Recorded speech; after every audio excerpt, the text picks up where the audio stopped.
Well, that's a way to start off an episode. I was so close. Oh, my items went all the way down there. That's fun. So, we're back in Baerlon, and I'm making a mine for right here.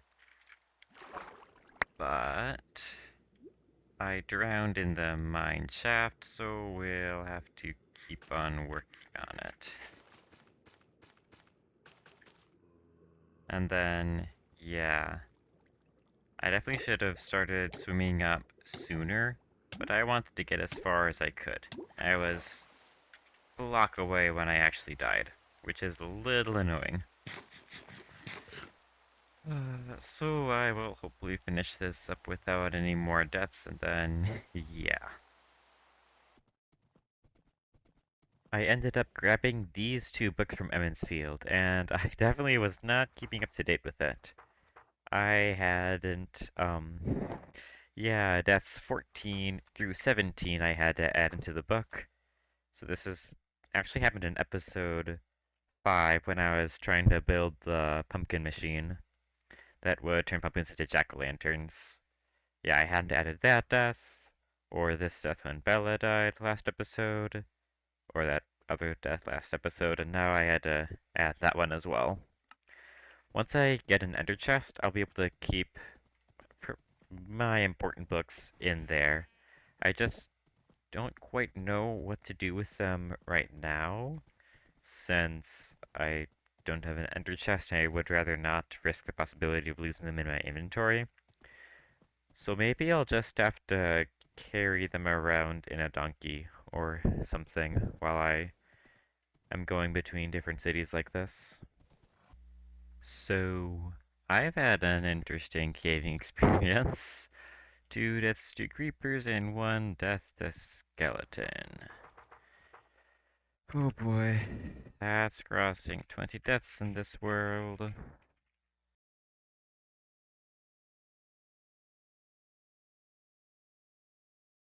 Yeah, I just don't want to write out a full-length obituary for those. Let's not talk about those anymore. So this is what the bottom of the mine currently looks like. Just a normal fall that comes all the way down and a bubble column that goes all the way up. And the mine uh, the mine where I died a whole bunch of times is up there. When I'm building these, I always wonder what's the best way to make it so that either way, if you're going up the bubble column or falling down, what's the best way to make multiple stops? And so what I've started recently been doing is to just put a bucket of powder snow, and then it slows you down enough that you can just hold forward and you can get off there. Or you can fall all the way down, not hold forward and you'll just fall all the way down. But this is the dripstone cave where I was dying a lot. And it's dripstone caves like these that make me wonder, do I really need to build a dripstone farm in this world? Because of this is just so large, and honestly, there are so many of these underground pretty much everywhere in this area that it seems like doesn't even make sense to put the time in to make an actual farm that's powered by a slime block flying machine or something. But yeah, so I'm not completely sure if I need to build a farm. It is nice if it's automatic that you don't actually have to go out and keep on mining things. Because if it's automatic, it'll just slowly collect in your chest, as long as the machine never gets stuck. But you'll have the dripstone collect in your chest, and then you can just go and grab it whenever you need it. So that's the plus of building the farm. I'm not completely decided on it yet, but we'll see. So I started on the first functional building in Baerlon. So here we have a mud farm. I probably should have waited on building the exterior until I actually explained it so it'd be easier for you to see, but I'll first show it working. So when you press this button, you have dispensers that will dispense their water bottles into the dirt blocks, and those all change into mud. And then we're just able to go along here, mining it. And then we can replace all the dirt back. And we have a minecart chest that comes back and replaces all of the water bottles. And so when we push this button, it of course powers all of those dispensers, but it also sends this minecart hopper underneath to collect all of the empty bottles. And so that will come up all the way here and stop right here. Here we have a comparator reading this hopper, so as soon as the first empty bottle goes into there, it'll turn off this torch, which shuts off this powered rail. Whenever I'm building resin contraptions, I always kind of default to red concrete or red wool for like the base thing, the block to build everything out of. And then sometimes I'll use blue wool to represent water. So blue wool really means, hey, don't break this block, there's water in here. And I guess here I begin using the stone bricks for bit to go underneath the rail tracks.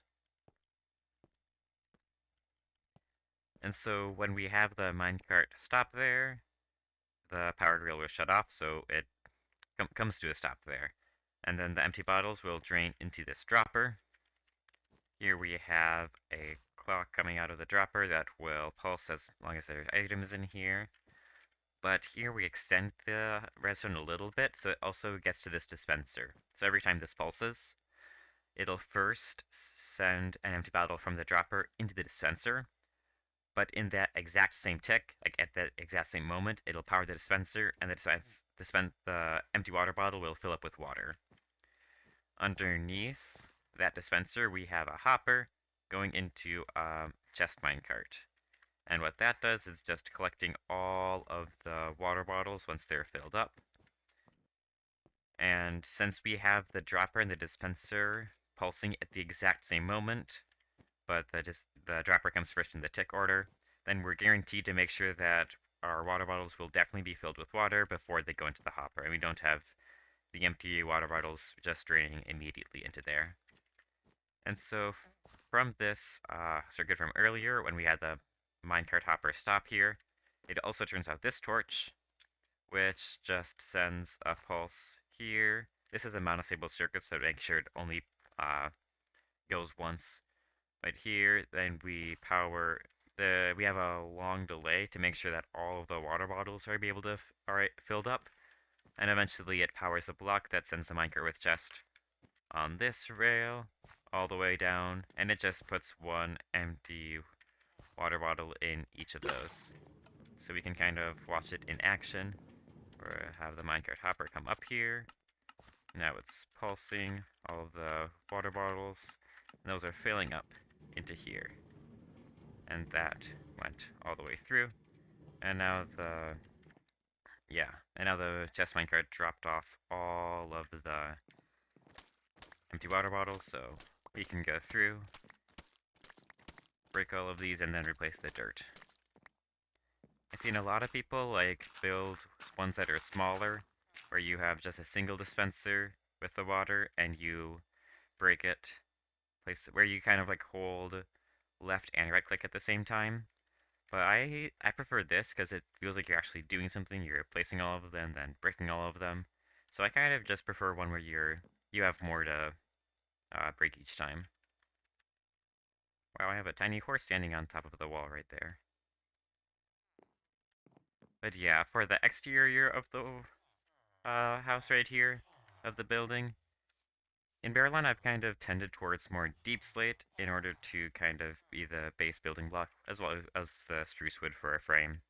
And we'll be going with deep slate tile slabs for the roof.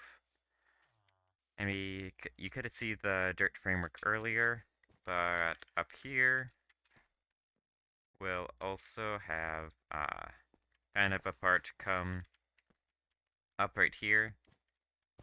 This will just be not quite a tower, but just a part of the building that'll be raised right here that has a different roof structure just to accommodate the the tall part of the resin contraption. I downloaded MCA Selector to trim our chunks before updating to 1.21, and so we're now in update 1.21. So we have access to the new, the copper bulb, the new redstone things with that, as well as the potions. But I also trimmed a little more. So up here, might have noticed that those were just kind of plain looking mountains first, but I got rid of those chunks because a cherry grove actually is right there. The biome was that in 1.20, but I kind of came through this area before in 1.19, and so I trimmed those chunks just so that we would get a cherry biome a little closer. My render distance is a little too small to actually see most of the trees, but yeah, just a little thing right there. It was really cool to go through MCA selector and see all our world from that bird's eye view. And so here's a picture of the two rivers, and then Baerlon, where we're working right now. And I kind of realized that Baerlon is going to be a lot, well, it should be a lot larger than I'm currently imagining it. So I'm not completely sure how far we'll be extending it to the southwest and southeast, but those seem the best ways to expand it. So I'll keep on working in this area, but I'm not completely sure how far we'll go in each direction. It kind of depends on what I all want to build here and how much I have to build before it starts to actually look like a city and not just a town.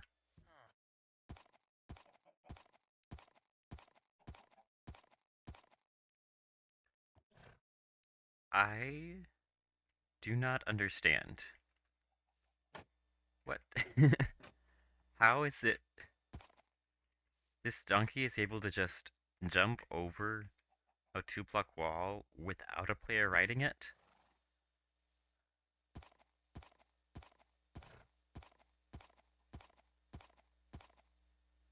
Oh.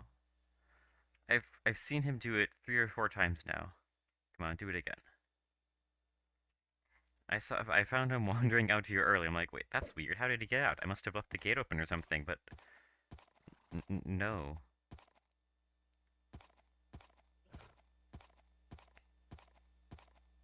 Okay, now he isn't doing it. At least I got it on video once. I'm gonna keep my eye on him.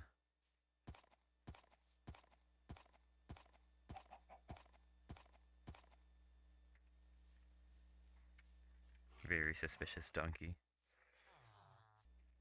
He did it again. What am I going to do with you, sir? Stay.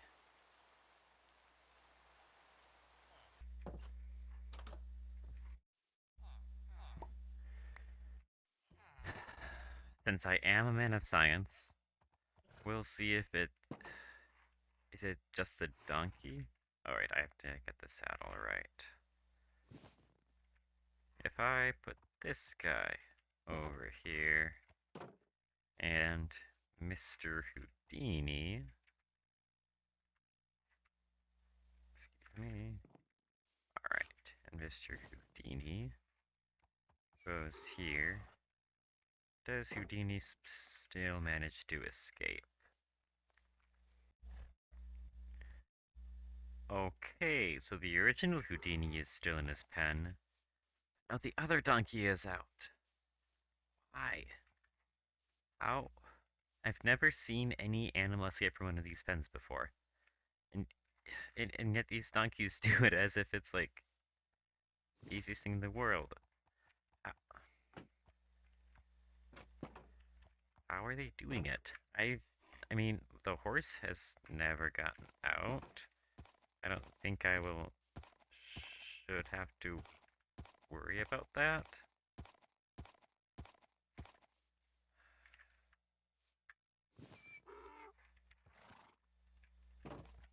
This is very odd. More experimentation will have to be done. So the progress on the decorative exterior of the mud farm is going pretty well. This side, it just looks weird, and I'm not completely sure why. Maybe it's the diagonal pieces that just don't look like they're doing anything. I'm not completely sure yet. I'm trying out the new tough bricks for kind of like that second level that's surrounding the redstone part. I think they look good so far.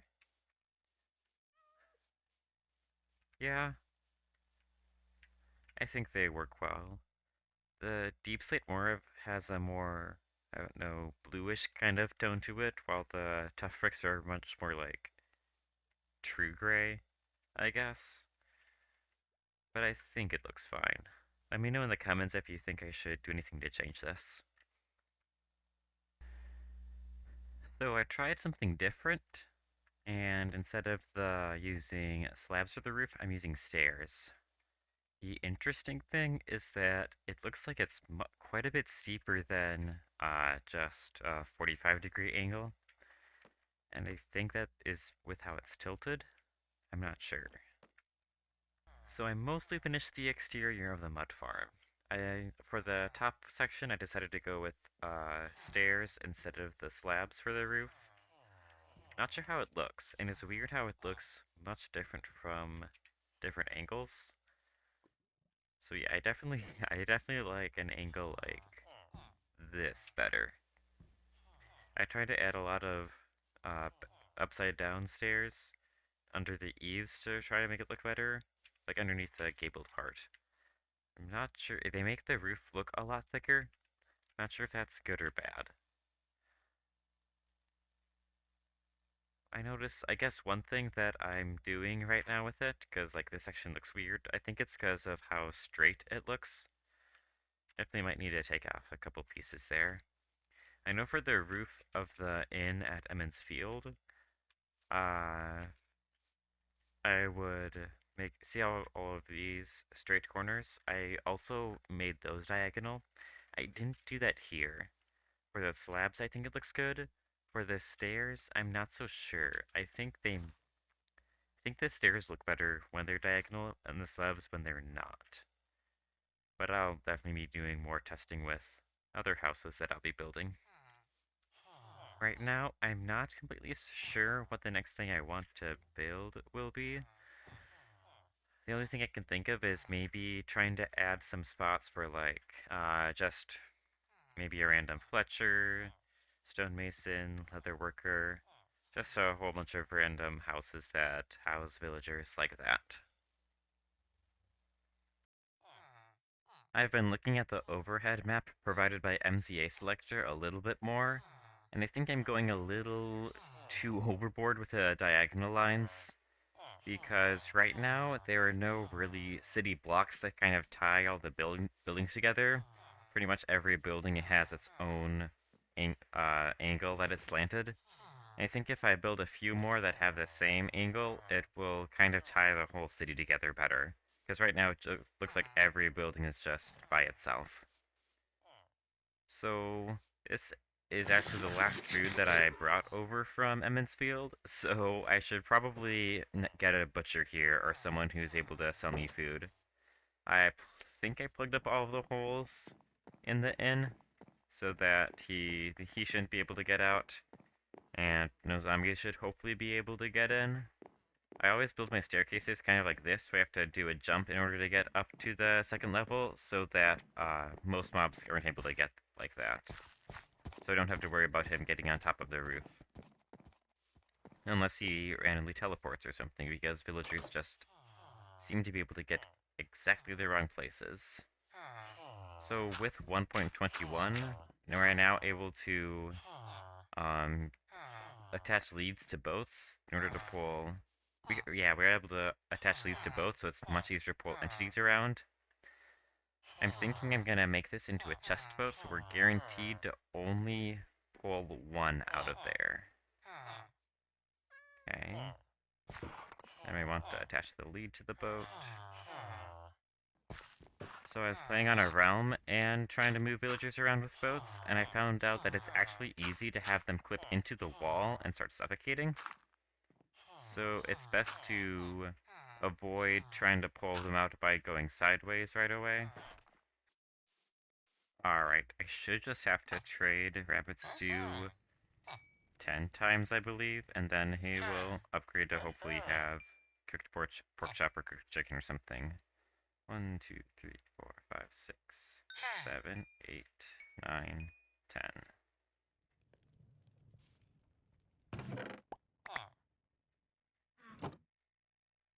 Yay, he has both. That's nice.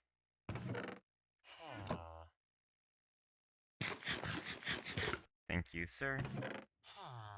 Alright, now please don't die on me. That would not be fun. I mean, it would be fairly easy to replace him, but still a little annoying. My goal for this world is to have every single city be self-sufficient by itself, so that every place we have a spot to buy emeralds and a spot to buy food, so that we can survive anywhere, and also have useful resources that the villagers will trade in every area. So here, maybe we'll have a couple masons, maybe another worker or two. Not a whole lot, since here I'm mostly focusing on just getting a lot of farms. Places like Tarvalin and Camelin, I'm planning on having a lot more specific villagers. But here we have our butcher who's able to get us food, but in order for us to get emeralds here, I'm planning on eventually having a TNT-powered tree farm. That will give us enough wood to trade sticks with Fletchers. The issue with that is that I don't have a good way of getting either sand nor TNT, nor gunpowder. And so right now, I was planning on just putting a bamboo farm right here. This is also going to be useful right here because that's right next to where we'll eventually be putting the building with our furnace array. And so once we're done collecting the bamboo for sticks, we can send it over and fill all of those furnaces. For here, I'm planning on just having pistons like this. Do I have any red wool? I do not. Wonder how I'll put the redstone down. I think it's fine if we just use a single observer to break all of them. I know with sugarcane, you want them to be individual, because when they stop growing at height 3, if you're only looking at one of them, you might be wasting some sugarcane. Both bamboo, they grow so fast that I'm not gonna worry about it. And then we'll have maybe a minecart, copper minecart running on top of that block, and then maybe we'll kind of double up like this, and then have another bamboo thing right here. I think we'll do that. When you play Minecraft, you don't have to spend all of your time building. Sometimes it's best to just look at a part of your world that you want to see improve just a little bit. Something small and simple, such as extending your road, or lighting up caves, or something like that. I was not in the mood to be building when I got on today, and I began organizing some chests, and then I realized that I don't know, I enjoy making these roads that go to different places, so I began building over here. And then I turned back towards Baerlon to get something else, and I just saw the skyline of, so far, that only one house. But it just made me realize that I really do want to spend more time building here. And so kind of just spending time on this road helped my brain just get back into the mode of, yeah, I really want to build up cities in this place, in this world. Right now we have a very inefficient bamboo farm that is trying to make bamboo.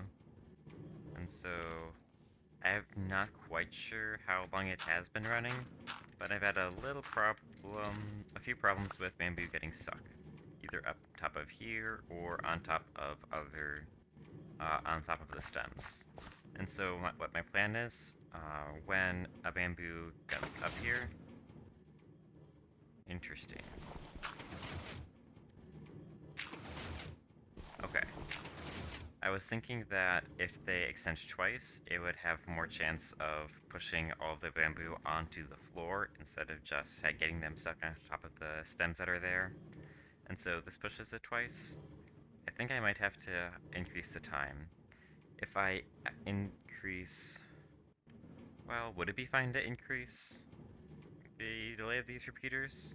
At first I thought I would need to keep them at 1 tick so that the pistons don't stay extended for longer than the first time. But that first time is only powered by the observer, so I probably don't have to worry about that. I'll have to do some more testing with this, but we technically have a working bamboo farm now. A building that I want to make now is going to be a house for a Fletcher. And so we're gonna kind of copy the same diagonal as the array building for the furnace array on the other side. Wondering how wide the road should be and exactly... Yeah, this change in elevation is a little interesting to work with. I think it'll be fine though.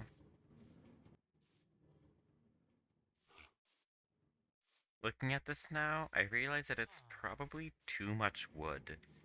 In an industrial city like this, wood would usually have been used mostly for fuel for any metalworking, and you wouldn't typically see a house that's made out of this much wood. So I might have to use stone or a different material to make it actually look right. And it's also too monotonely brown right now. I think a couple more colors would help it look a little better. So I changed up the block palette a little bit and added these tuff bricks as kind of the foundation, and then some mixture of tuff and mossy cobblestone actually, because I don't know, the colors seem to kind of go together for the base layer, and then actually spruce wood for the top. Yeah, I wasn't quite sure what else to put up there. Haven't done the interior yet, but this is where we'll put our Fletcher.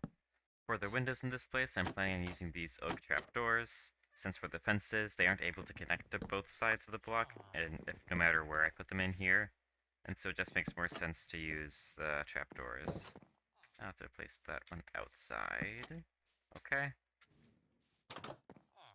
And then, yeah, we'll be getting our Fletcher in here from the bundle of villagers we have over here.